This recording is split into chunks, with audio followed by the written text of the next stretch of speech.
우리 정치사를 보면 늘상 양당 정치 안에서 후보가 대립을 해오다 막판에 다른 당과의 단일화를 꾀하는 모습을 쉽게 볼 수 있습니다. 이번 대선에서도 역시 국민의힘 윤석열 후보와 국민의당 안철수 후보가 단일화에 성공하냐 못하냐, 이게 최대 관심사가 되어가고 있는데요. 이런 가운데 후보 단일화를 위한 첫 걸음이 내디어질 전망입니다. 야권 후보 단일화 문제를 논의하는 토론회에 국민의힘 윤석열 후보 측과 국민의당 안철수 후보 측 인사가 패널로 참석하기로 했다는 소식입니다.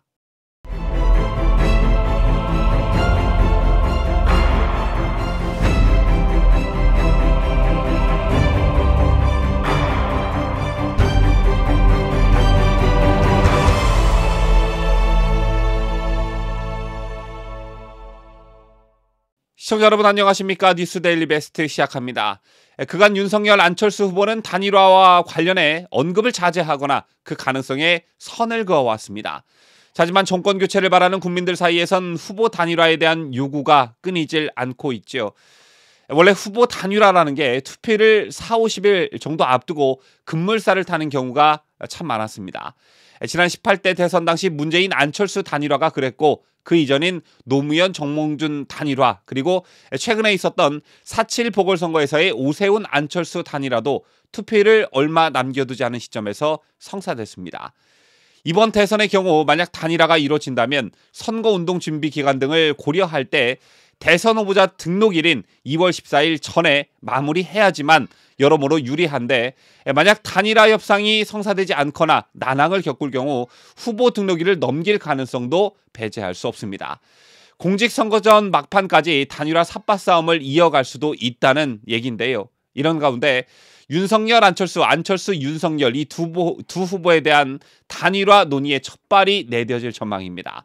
후보 단일화 소식을 기다리시는 분들께는 정말 희소식이 아닐 수 없는데요. 시민단체 통합과 전환이 27일 야권 후보 단일화 문제를 논의하는 토론회를 연다고 밝혔습니다. 그런데 이 자리에 윤석열 국민의힘 후보 측과 국민의당 안철수 후보 측 인사가 패널로 참석하기로 했다는 소식입니다. 때문에 후보 단일화의 출발점이 될 수 있을 것이다 라는 희망 섞인 목소리들이 나오고 있는 것인데요.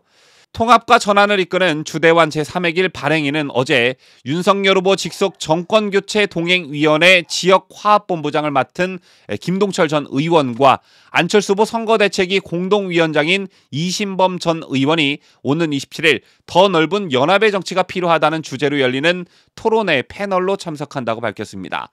통합과 전환은 진보 진영과 중도 보수 진영 지식인이 주축이 된 만민 토론회를 모태로 발족한 정치 플랫폼으로 알려져 있는데요. 윤 후보 측 김동철 전 의원은 언론과 통화에서 윤 후보와 안 후보 모두 자신의 당선보다 정권 교체를 더 중요하게 여긴다는 점에선 생각이 같다고 본다며, 그렇다면 단순한 정권 교체보다 좀 더 높은 수준의 정권 교체를 위한 단일화에 합의하자는 구상을 밝힐 생각이라고 말했습니다. 안 후보 측 이신범 전 의원도 단일화는 안 후보가 결정한 문제라면서도 토론회에서 강원택 교수와 김 전 의원이 하는 얘기를 들어보고 내 생각을 원론적 수준에서 밝히겠다고 말했습니다. 여러분 아시다시피 윤 후보는 그간 단일화 얘기가 나올 때마다 선거 캠페인 중에 단일화 얘기를 하는 건 정치 논리상 맞지 않는 일이라는 입장을 견지해왔습니다. 안 후보 또한 지난해 11월 출마 선언 이후 줄곧 단일화는 없다는 입장을 고수하고 있죠. 자, 그러나 한 가지 긍정적인 건 두 후보가 상대를 향해 날선 비판을 하지 않고 있다는 점입니다. 자, 그리고 1987년 민주화 이후 치러진 거의 모든 대선에서 후보 단일화라는 말이 어김없이 등장했다는 점인데요. 가장 많은 표를 얻은 후보 한 명이 대통령이 되는 우리나라 대선은 거대 여야 정당에 절대적으로 유리할 수밖에 없습니다. 자, 그런데 양당 후보에 만족하지 못하는 유권자들은 제3의 후보를 찾아왔고 대선판은 늘 다자구도로 시작됐습니다. 자, 그런데 선거가 진행되면서 일부 후보들은 당선 가능성을 높이기 위해 한 후보에게 표를 몰아주고 나머지는 사퇴하는 단일화 협상을 진행하곤 했죠.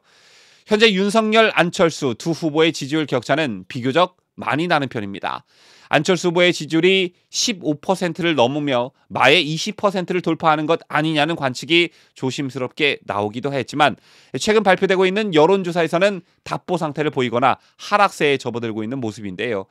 자, 때문에 이 상태에서 단일화를 한다면 지지율이 낮은 안철수가 윤석열에게 후보직을 양보해야 한다. 이런 여론이 우세하지만 후보 양보 경험과 대선 완주 경험이 모두 있는 안철수 후보가 이런 식의 단일화에 동참하기는 현실상 어려워 보입니다.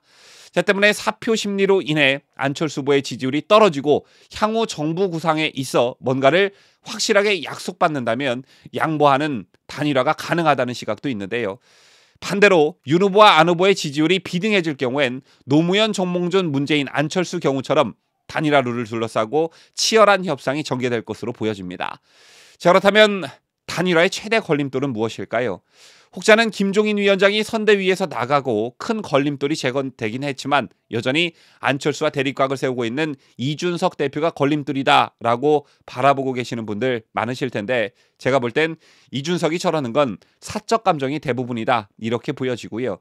가장 큰 걸림돌은 대통령 후보가 내가 아니면 안 된다. 정권 교체를 할 수 있는 사람은 내가 아니면 안 된다라는 일종의 강한 신념입니다. 이런 생각이 강하다 보면 단일화 협상 자체가 어려워지고 단일화 룰을 합의하는 건 더 어려워질 수 있는데요. 부디 두 후보가 또는 양측이 정권 교체라는 대의만 생각했으면 좋겠다는 생각을 여러분들과 함께 가져봅니다. 자, 지금까지 저는 자유대한민국을 수호하는 뉴스데일리 베스트 민앵커였습니다.